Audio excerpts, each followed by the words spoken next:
జగదభిరామా రఘుకుల సోమా శరణము నీయవయా రామా కరుణను చూపవయా కౌశికు యాగము కాచితివయ్యా రాతిని నాతిగా చేసితివయ్యా హరివిల్లు విరిచి మురిపించి సీతను పరిణయమాడిన కళ్యాణ రామ శరణము నీయవయా రామ కరుణను జోపవయా.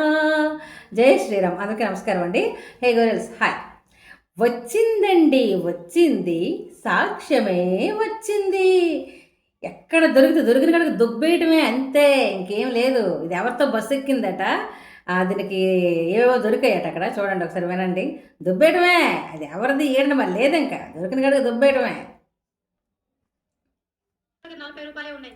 40 రూపాయలు చేతులు తీసుకొని నేనేమన్నంటే, దేవా ఈ 40 రూపాయలు నువ్వు 400 చేసినందుకు వందనాలు, 40 రూపాయలు 400 చేసినందుకు వందనాలు నేను ప్రార్థన చేసుకొని ఆ 40 రూపాయలు బ్యాగ్లో పెట్టుకొని నేను బస్సులో కూర్చొని ప్రార్థన చేస్తూనే ఉన్నా.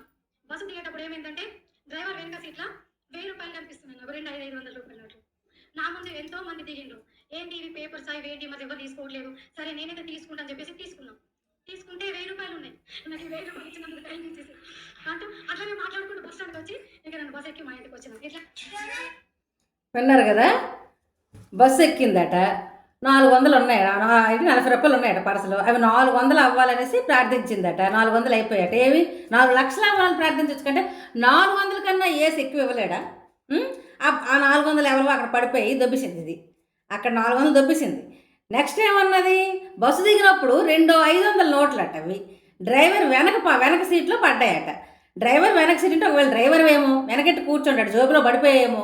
అడగాలి కదా, ఇది అడగాలా వద్దా? అందరూ వెళ్ళిపోతున్నారట. ఎవ్వరు అంటే మనం అంతే కదా, మరి మన హిందువులు అంటే అలాగే ఉంటుంది. మనకి ఎవరు అవసరం లేదు, మనకు పరుల సొమ్ములు మనకేం అవసరం లేదు కదా. ఇలా మాత్రం పరులవే కావాలి, పరుల సొమ్ము పరులు అన్నీ ఇతరులవే కావాలి. వీళ్ళకి ఇంటివి సొంత ఇంటివి నచ్చవు. వీళ్ళకి ఏవి కూడా సొంత ఇంటివి పడవు, బయటవే పడతాయి వీళ్ళకి. మరి డ్రైవర్ వెనక సీట్లో పడ్డాయట. డ్రైవర్కి అడగాలి కదా, కనీసం అడగాలి కదా. అడగాలా లేదా?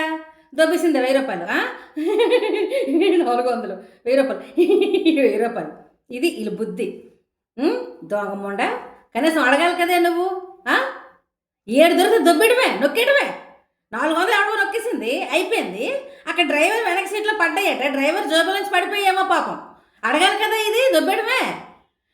నీతి నిజాయితీ లేదా మీకు? అవును, ఇప్పుడు భగవద్గీత చదివితే ఏడని మీకు అర్థం అవును. పరుల సొమ్ము పావం వంటిది ఇవన్నీ మన హిందుత్వంలో ఇవన్నీ చిన్నప్పటి నుంచి మనకు నేర్పిస్తారు. స్కూళ్ళు ఇలాంటిలో ప్రతి దగ్గర కూడా నేర్పిస్తుంటారు. ఇవి భగవద్గీత చదివి రామాయణాలు ఇవన్నీ చదివితే మీకు అర్థం అవును. మీకు ఎంత నిజాయితీగా ఉండాలి, ఎంత నీతిగా ఉండాలి, అవన్నీ మీకు చదివితే అర్థం అవును. అవి మీరు చదివి ఆడరు కదా.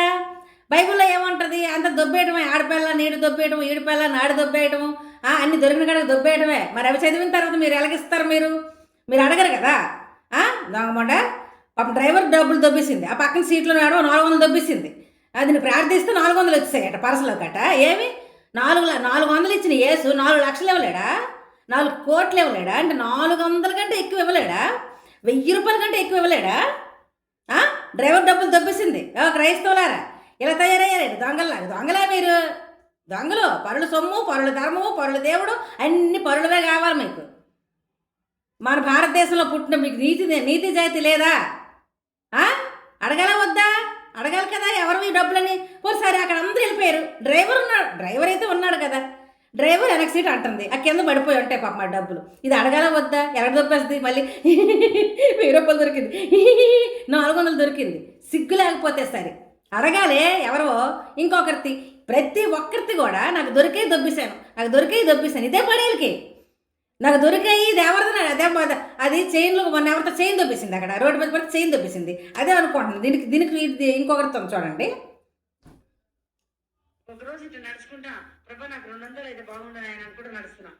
ఈడ మాట్లాడుకుంటూ నడిచిన బాబు కాళ్ళ పడినాయి. చూస్తే 100 రూపాయలు. విన్నారు కదా, ఆ బాబు కాళ్ళు కూడా పడున్నాయి. అతనువేమో కాళ్ళ దగ్గర పడున్నాయి. డబ్బులు లెక్కెట్టుకున్నాడేమో పడిపోయి ఉంటాయి. కాళ్ళ దగ్గర పడును ఎలా తీసుకుంది? ఇది కాళ్ళ దగ్గర పడును ఎలా తీసుకుంటుంది? ఇప్పుడు కాళ్ళ దగ్గర పడిన ఆడు అవుతాయి, లేదా ఆడు కాళ్ళ దగ్గర నా అంటాడు ఆడు. ఇది అబద్ధం చెప్తుందా నిజం చెప్తుందా దొంగ? ఆల్రెడీ ఇదే కదా చైన్ దొబ్బేసింది. చైన్ దొరికితే చైన్ దొబ్బేయడం, డబ్బులు దొరికితే డబ్బులు దొబ్బేయడం, మీకు ఇదే పనే. మీకు ఏదైనా దొరికితే ఇప్పుడు ఆ సమక్షంలో ఎవరూ లేరు, ఓకే, సీసీ కెమెరాస్ ఉన్నా అక్కడ నిజంగా నిజాయితీ పర్లేదు. మొన్న హైదరాబాద్ ఎక్కడ నేను చూసాను ఒక వీడియో, బంగారం అన్నీ కలిపి ఒక పర్స్ దొరికింది ఎవరికో, పోలీస్ స్టేషన్కి అప్పచెప్పారు. అందులో గాజులు, నల్లపూసలు, పాపం అన్నీ ఉన్నాయి. అవి వీడియో తీసి పెట్టారు, అవి పోలీస్ స్టేషన్ తీసుకెళ్ళి అప్పచెప్పారు. మేము అలా ఉంటాం దొంగ మొహాల్లారు. చర్చికి వెళ్ళి మరి ఇవి తప్ప ఇంకేమి నేర్చుకుంటారే మీరు? నీతిగా బతకమని మీకేవిడే నేర్పిస్తారు? అందులో లేదు కదా, అందులో లేదు మీకేమో నేర్పిస్తారు. దొరికిన కాడకు దొబ్బేయండి. వీళ్ళకి ఇంటి పక్కన గట్ట ఉంటాయో చూసుకోండి, జాగ్రత్త దొంగలేదు. వీళ్ళు ఏది దొరికితే దొబ్బేయటమే. ఇది మీ దాని కనీసం అడిగే ఇంకిత జ్ఞానం లేదు. అక్కడ మనిషి ఉన్నాయి. ఇప్పుడు డ్రైవర్ వెనక సీట్లో 500 నోట్లు దొరికాయి అన్నది ఇది. 500 డ్రైవర్ వెనక సీట్ అంటే డ్రైవర్ జోబులో పడిపోవచ్చేమో. సరే అందరూ వెళ్ళిపోయారు, అందరూ చూస్తారట, తీసుకోలేదట. అంటే వాళ్ళందరూ నిజాయితీ పోరాడే, వాళ్ళ పౌరుల సొమ్ము అక్కర్లేదు. ఒకవేళ డ్రైవర్ ఏమో అడగాలి కదా నువ్వు. మరి సిగ్గు లేకుండా నాకు 400, నాకు 1000 రూపాయలు, సిగ్గులేందానా దొంగ మొహం దానా? ఎవరితైతే ఈ డబ్బులు దొరికిన తర్వాత, చైన్లు దొరికిన తర్వాత ఇవ్వకుండా నొక్కేసి ఇంటికి వెళ్ళిపోతారు దొంగలు అంటారే వాళ్ళని. పనికి మాల మొన్న ఆడొకడు కసిపు పట్టుకొచ్చాడు. ఈ మధ్యన కసిపు బిజినెస్ చేస్తున్నాడు. చెమట అంతా అంటే ఆడి చెమటతో స్వస్థత జరిగిపోయిందట. ఆడొకడు ఆ దొంగ పాస్టర్ గాడు ఆడు కసిపు వ్యాపారం చేద్దామని ఆడనుకున్నాడు. ఈ మధ్యన నిన్న ఒక వీడియో విన్నాను. సరే ఇంకెందుకు ఆ అమ్మాయిని బయటపడ్డం అనేసి, కానీ ఇప్పుడు చెప్పట్లేదు. కానీ ఆ పాస్టర్ గారు చెప్పించాడు అలాగట ఆ కచీపుల గురించి. మీకు తెలుసా వీడియో విన్నారా? ప్రవీణ్ గారిది, ఎక్స్ క్రిస్టియన్ ప్రవీణ్ గారిది. వాళ్ళు మళ్ళీ ఫోన్ చేశారు అదంతా అబద్ధ సాక్ష్యం అని. మళ్ళీ ఫోన్లు చేసి మాది పిచ్చి తెంగరది, వాళ్ళు ఏదో చెప్పమని చెప్పేసింది ఆ కచీపుల గురించి, అదంతా ఒట్టిది అని చెప్పేసి మళ్ళీ ప్రవీణ్ గారు ఫోన్ చేసి మాట్లాడారు. మీరు అందరూ విన్నారా? వినండి ఒకసారి ఆ వీడియో, ఒకసారి వినండి. అది అబద్ధం అట. దానికి ఇంట్లో తిట్టారట వెళ్ళి, పాస్టర్ గారు చెమట నీకు స్వస్థత చేసిందా, నీకు ఇలా ఎవరు చెప్పమన్నాడు చెప్పు అని. ఆ లండి కొడుకేమో ఆ చెత్తన కొడుకేమో ఆడు చెమటట, ఆడు చెప్పమండట. ఆడు చెమటతో వరే నీకు ఎన్ని జబ్బులు ఉన్నాయి అన్నీ అంటించడానికి చూస్తున్నావా? కచ్చిపు వ్యాపారం. మొహం తుడుచుకుంది 100 రూపాయలు, ముడి తుడుచుకుంది 300 రూపాయలు ఈడు రేటు పెట్టి కచ్చిపు వ్యాపారం చేద్దాం ఈడు అనుకోరాడు ఈ పాస్టర్ గారు. మీకు తెలుసు కదా ఆ వీడియో బాగా వైరల్ అయ్యింది, చెమట వీడియో. మళ్ళీ సిగ్గులు లేకుండా ఫోన్ చేశారు, అదంతా అబద్ధము, నాకు అది చెప్పమంటే చెప్పాను, ఇంత వైరల్ అవుతుందని నాకు తెలియదు అని చెప్పేసి మీరు ఒకసారి వినండి ఆ వీడియో. ఎక్స్క్రిషన్ ప్రవీణ్ ఉంది కదా, అవి అతనికి ఫోన్ చేశారు ఆ అబ్బాయికి. ఫోన్ చేసి మళ్ళీ ఏమో ఆ వీడియోస్ తీయమంటున్నారు. ఒకసారి మీరు వినండి అదంతా. అంటే అమ్మాయిని ఇప్పుడు మళ్ళీ నేను అసలు యాక్చువల్గా దాని మీద వీడియో చేద్దాం అనుకున్నాను. ఎప్పుడైతే ఆ వీడియో విన్నానో సరే అలా అంత బాధపడుతున్నప్పుడు చేసిన తప్పు తెలుసుకుంటారు కాబట్టి మనం ఎక్కువ మళ్ళీ చేయకూడదు. అందుకే ఆడ గురించి చెప్తాను. ఆ పాస్టర్ గారు ఎవడైతే ఆ పాస్టర్ మీ అందరూ చూశారు కదా, ఆడాడు చెప్పమన్నాడట చెమట స్వస్థత జరుగుతాడు. చెమట ఎదవా, పనికి మాలిన ఎదవా, నీ చెమటతో అందరికీ జబ్బు ఎక్కిద్దాం అనుకున్నవరా? అంత గొర్రెలేట మీరు. ఆడు చెమటతో స్వస్థత జరిగిపోతే ఇప్పుడు ఆడు కచ్చీవులు బిజినెస్ పెడదాం అనుకున్నాడు, ఫెయిల్ అయిపోయింది, దొరికిపోయాడు. ఇప్పుడు ఆడే చెప్పమండట, ఎంతమందితో వెళ్ళారట, అందరికీ ఒక్కొక్కరు చెప్పమండట. ఇప్పుడు ఈ చెమట అనేది ఈ విధంగా చెప్పిస్తే ఇంట్లో అందరూ నవ్వుతారు. ఏం జరిగిందో మనకు తెలియదు కానీ ఈ విధంగా జరిగింది. మళ్ళీ ప్రవీణ్కి ఫోన్ చేసి ఆ వీడియో తీయండి, మాకు వాళ్ళు చెప్పమంటే చెప్పాము, చెమట లేదు, గిమట లేదు, స్వస్థత లేదు, గుడ్డు లేదు, ఇవన్నీ అబద్ధాలు, ఆ పాస్టర్ గారు మాకు చెప్పించాడు మాతోటి అని చెప్పేసి అమ్మాయి మళ్ళీ వీడియో ఫోన్ చేశారు ప్రవీణ్కి. అర్థమైందా? ఇలాంటి పనికిమాల సాక్ష్యాలు, దొంగ సాక్ష్యాలు తెలుసుకోండి. ఒకసారి ఎక్స్క్రిషన్ ప్రవీణ్ గారు వీడియో ఆడియో కాల్ ఉంటుందో ఒకసారి చూడండి, వినండి. వాళ్ళు ఏం మాట్లాడారు ఆ చెమట గురించి. ఆ అమ్మాయిని ఇప్పుడు మనం అంత బ్రతిమాలుతున్నప్పుడు ఇప్పుడు ఆ అమ్మాయి ఫోటో మనం పెట్టి మరి మాట్లాడకూడదు. ఎందుకంటే తప్పు తెలుసుకున్నారు కదా. అది తప్పు, అది చెప్పమంటేనే మేము చెప్పాము, మాకు ఎంత వైరల్ అవుతుంది, మాకు ఎంత తెలుసాలు చేస్తారని, ఇంత దరిద్రంగా మాట్లాడతారని, ఇంత వైరల్ చేస్తారని మేము అనుకోలేదు, మాకు అసలు వీడియో తీస్తారనే మాకు తెలియలేదు అన్నట్టు మాట్లాడుతున్నారు వాళ్ళు. ఒకసారి వినండి, ఎవరైనా వినకపోతే వినండి ఒకసారి. వాళ్ళు మళ్ళీ ఫోన్లు చేసి ఇదంతా ఒట్టిదే, ఆ పాస్టర్ గారు చెప్పమన్నాడు ఆ చెమట గురించి, స్వస్థత లేదు, ఇక్కడ గుడ్డు లేదు, నాకు చెప్పమని చెప్పారు. అసలు యాక్చువల్గా ఈరోజు ఆ వీడియో నేను చేద్దాం అనుకున్నా, ఆ ఇద్దరు ఫోటోలు పెట్టి. అయితే ఇంకా ఆ అమ్మాయి ఆ వీడియో విన్న తర్వాత మనం అలాగా బాధపడుతున్నప్పుడు మళ్ళీ తప్పు తెలుసుకుంటారు కాబట్టి మనం ఇంకా చచ్చిన పవన్ మళ్ళీ చంపం కదా, మనకు అలవాట్లేదు కదా. ఇదనమాట ఈ దొంగ మొహాలు. డబ్బులు దొరికితే నొక్కిడమే. డ్రైవర్ వెనక సీట్లో ఉన్నట్టు అడగాలే, అవి డ్రైవర్ కనీసం మనుషులు లేరు, వెళ్ళిపోయారు, ఓకే. వెళ్ళిపోయారు అందరూ. ఓకే, ఒప్పుకుంటున్నాం. డ్రైవర్ అయితే ఉన్నాడు కదా, నువ్వు అడగాలి కదా కనీసం. నేను డ్రైవర్కి కూడా అడిగాను, కావని చెప్పాడు, నాకు కావని చెప్పాడు అని చెప్పావా నువ్వు? డ్రైవర్ వెనక సీట్లో 1000 రూపాయలతో నొక్కేస్తావా? దొంగ మొహం దానా? సిగ్గు లజ్జ లేదా కనీసం రెండు సాక్ష్యాలు చెప్పడానికి? పరుల సొమ్ము పాము వంటిది అని అంటాం మనం. అది కూడా మీకు గుర్తురాదా? అవును, చదివాడిస్తే కదా తెలియడానికి ఏదైనా సరే. అదేమో కాళ్ళ దగ్గర ఆడెవడో కాళ్ళ దగ్గర డబ్బులు పడిపోతే ఇది నొక్కేసింది 200.